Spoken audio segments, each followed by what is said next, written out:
Hi, I'm Cynthia Schiller. Please like and subscribe where we help and heal one day at a time. We're going to talk about this fantastic connection that we think that we have with the narcissist. Were we really twin flames or just burning the candle at both ends? A lot of us feel this deep connection. And where does that come from?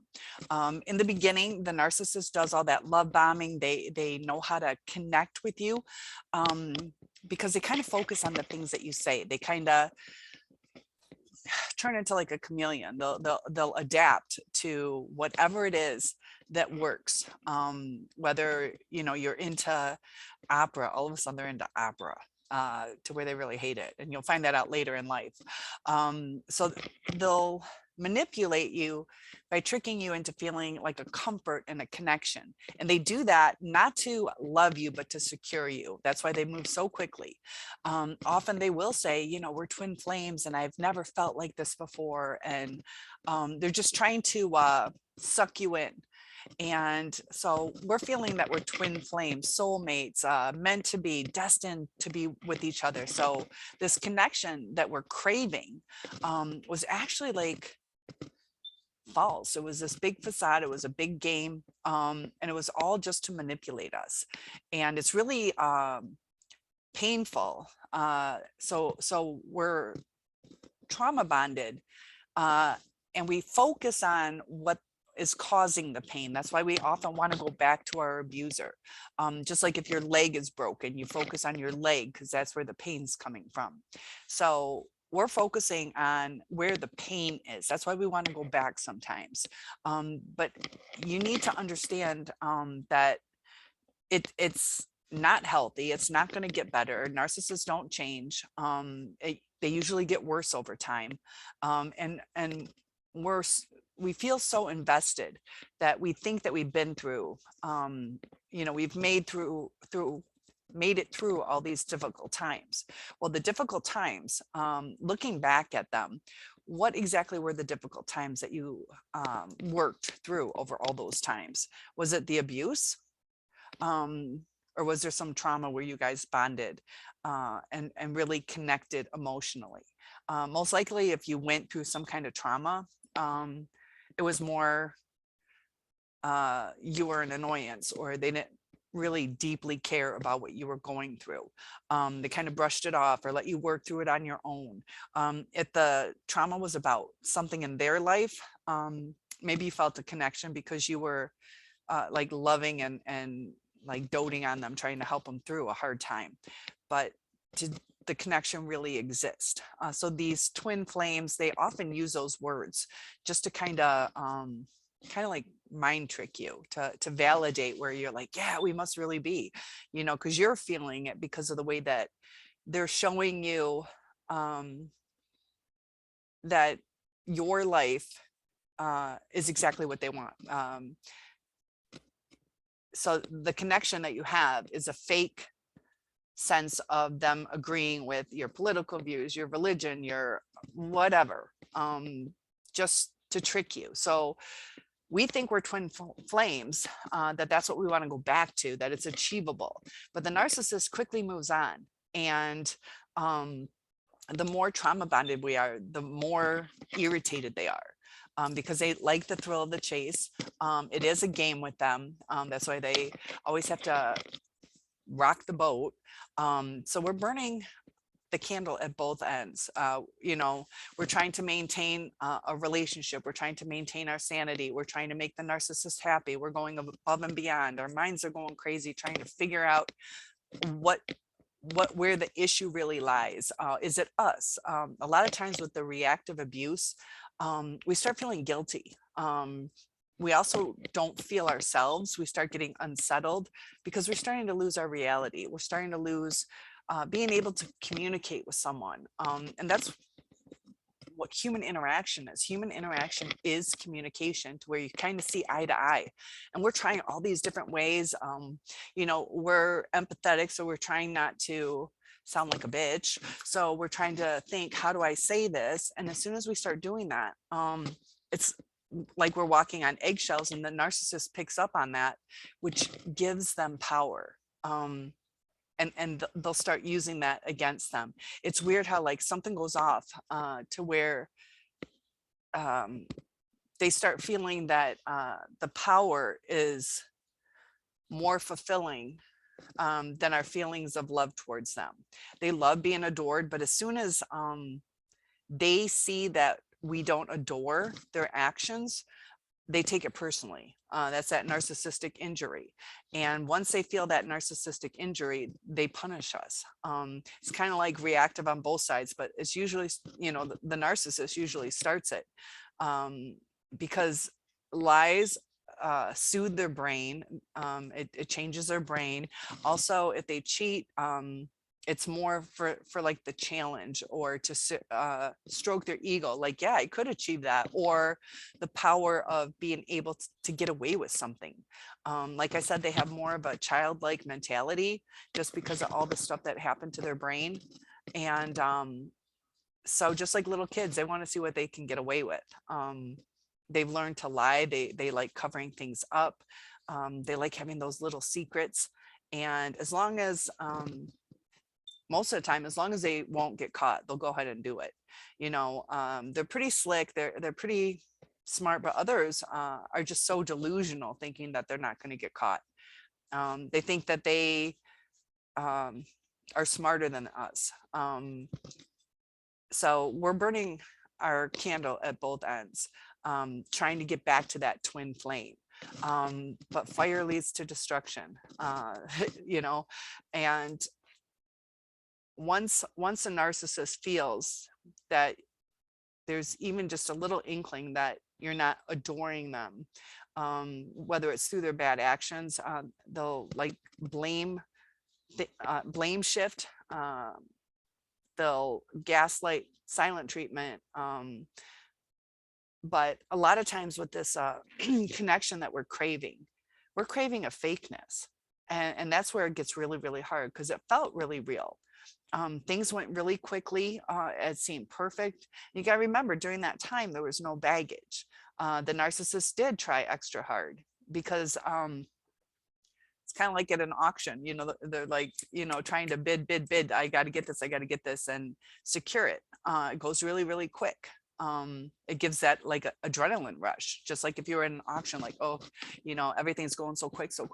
And they're like, yeah, it's kind of like an impulse buy on the new supply. Like, they don't think it through, just like if something came on stage at an auction, you're like, oh, I never even thought about buying that. And the competition from others, it's like an adrenaline rush, and it makes you like not even really think about what you're doing. You're thinking about, I gotta win. And when we start thinking, is the new supply better? It's just something different. It's just something different. And that's what's so hard to comprehend, because I have noticed in certain speech patterns, it's really weird how it comes across. It has like an underlying tone that if you knew the person, you might pick up on it. But it was almost like, he would have been happy either way. It's just somebody different, and I could just go find somebody different. And it was just a really odd tone to it. So thinking that you're twin flames, you're easily replaceable, which is so like hurtful, that we look back on all the sacrifices that we made, the burning the candle at both ends to make the relationship work, our partner happy, and our mind working overtime, trying to figure out, trying to fight that guilt, trying to understand and ruminating. And even after, if you guys broke up, how kind were they afterwards? If you guys are truly twin flames, the hurtful stuff or the silent treatment, soulmates, if you were soulmates, it should have continued on, at least being cordial after the breakup. And that's one thing about narcissistic breakups is sometimes it's really hurtful, really cold. And then they'll try and come right back at you when they feel a need for supply, like nothing ever happened. They could say the most horrible things to you, tell you how worthless you are. I made a video yesterday about my friend's boyfriend had called or texted me, and just the mind games, like he was pretty, like I said no to sending pictures to him, like naked pictures. And he threw a little hissy fit. It started like, I don't even really know this guy, and he's like cutting me down. And then I'm like, all right, whatever, I'm just gonna agree with you, like whatever, okay, I'm an ass, or I suck is what I said. I said, yep, I suck, because I'm like, I'm not doing this, you know. I said no. You're not even like really one of my friends. And so as soon as I get cut down, all of a sudden it's like, no, you're more intelligent than me, and you really are beautiful and kind. And it's like within one text. So depending on your narcissist, how severe they are on the spectrum, I guess, how in depth their narcissism is, they can just snap like that. And if I was in a relationship with that type of person, you know, it goes from one end of the spectrum to the other in one text. When I even agreed, I'm like, okay, whatever, I don't care. And I'm not, but I didn't want to argue with it. It's like, all right, you know, dealing with people like that can, if you care, it can really mess with your mind. It's good to keep those kind of people out of your life. You know, sometimes you have to deal with them, but really change your mindset to, you know, stand up to them. Keep your boundaries. They're going to break your boundaries, but you got to keep consistent with it. Don't play their games, and just keep moving forward. Sometimes at work, we have to work with certain people like that. It can be exhausting, but don't let people abuse you. Definitely don't let people abuse you. And unfortunately, this connection that we feel that we had a nice time with the person, but the connection that we thought was there, do we connect on both liking football? They just BS'd you. So you're thinking, you know, you're soulmates because you both like the same things, or, you know, often they'll pretty much lie, future fake, say whatever they need to just to keep you around. They often don't even plan on doing certain things that they promise. They'll just, I don't know, later on in life, they'll be like, I'll just make up some other excuse. It's all about them. And that's why it feels like we burnt the candle at both ends. Like nothing was ever good enough. The narcissist is addicted to the power, to the adoration, to the frustrations that they can cause on us, because they enjoy controlling our emotions. They feed off of our emotions. And if they get too much happiness, they need to have things unsettled. So then they'll, it's no matter what you do, they're never going to be happy. So feeling this connection is very common among survivors like us, but the connection just, you know, was a facade. So if you're craving your ex back, the connection will never be there. And if you're worried about the new supply, they're just going through that fakeness. You know, if you see all these pictures on Facebook, they're trying to, it's almost like when you protest too much, it's kind of like a psychological game that they're kind of telling themselves or telling the world, like, we are together. And they have to almost validate it because it doesn't like feel real to them. So it's such a crazy world that they live in.